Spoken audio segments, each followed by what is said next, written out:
berkaitan kemungkinan orang bukan Melayu dilantik sebagai Perdana Menteri pada 100 tahun yang akan datang. Ini jadi masalah. Yang dalam kes kedua, Tony Phua, beliau hanya membuat satu joke jenaka yang menawarkan diri untuk masuk ke penjara sekiranya sesiapa boleh bagi dia 5 juta ringgit. Polis minta dia beri keterangan di bawah Akta Hasutan dan Akta Komunikasi Multimedia kerana dikatakan beliau menghina Yang di-Pertuan Agong. Tetapi Tony Phua langsung tak sebut tentang Yang di-Pertuan Agong.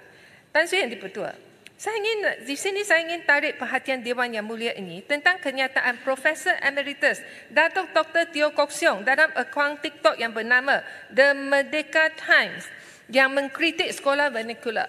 Dalam TikTok ini beliau mendakwa orang Cina yang belajar di sekolah Cina. Saya quote sini tidak pandang tinggi. Mereka pandang menghina kepada orang Melayu. Mereka mendapati bangsa Melayu adalah bangsa yang tak berkebolehan, tak pandai, tak pijak seperti mereka, malas dan sebagainya. Buat apa mereka nak belajar bahasa Melayu dan berintegrasi ke dalam masyarakat Melayu?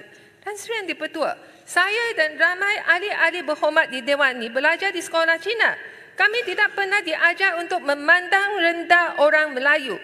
Kenyataan Profesor Dr. Teo Kok Siong ini memang memutabalikan fakta dan melaga-lagakan hubungan di antara masyarakat Melayu dan masyarakat Cina. Ini adalah hasutan. Kenapakah kenyataan yang rasis dan berputar pelik ini tidak disiasat oleh PDRM? Di sekolah Cina hari ini, guru-guru dan pelajarnya terdiri daripada pelbagai kaum. Mengikut jawapan Parlimen Kementerian Pendidikan pada 10 November tahun 2020, ia menyatakan terdapat 15.33% pelajar Melayu pada tahun 2020 dan peningkatan berbanding dengan 10 tahun yang sebelumnya adalah 6.18%, manakala pelajar India adalah 2.75%. Pada tahun 2020, dalam suasana yang multiracial dalam sekolah rendah Cina ini, macam mana murid-murid Cina boleh memandang rendah dan menghina Melayu? Dakwaan Profesor Emeritus Dr. Teo Kok Siong ini memang salah dan mengandungi unsur hasutan. Saya nak lihat sama ada PDRM akan menjalankan siasatan terhadap beliau.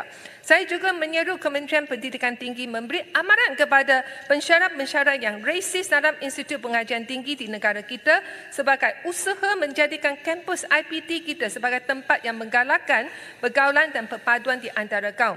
Saya sebagai seorang wakil rakyat Malaysia, saya setuju dengan pandangan bahawa semua warga Malaysia harus menguasai bahasa Malaysia. Tetapi sekiranya rakan-rakan Melayu dapat menguasai bahasa Mandarin, mereka mempunyai kelebihan dan kekuatan dan boleh kerja di syarikat asing dan membuat bisnes dengan syarikat di China yang mempunyai pasaran yang besar.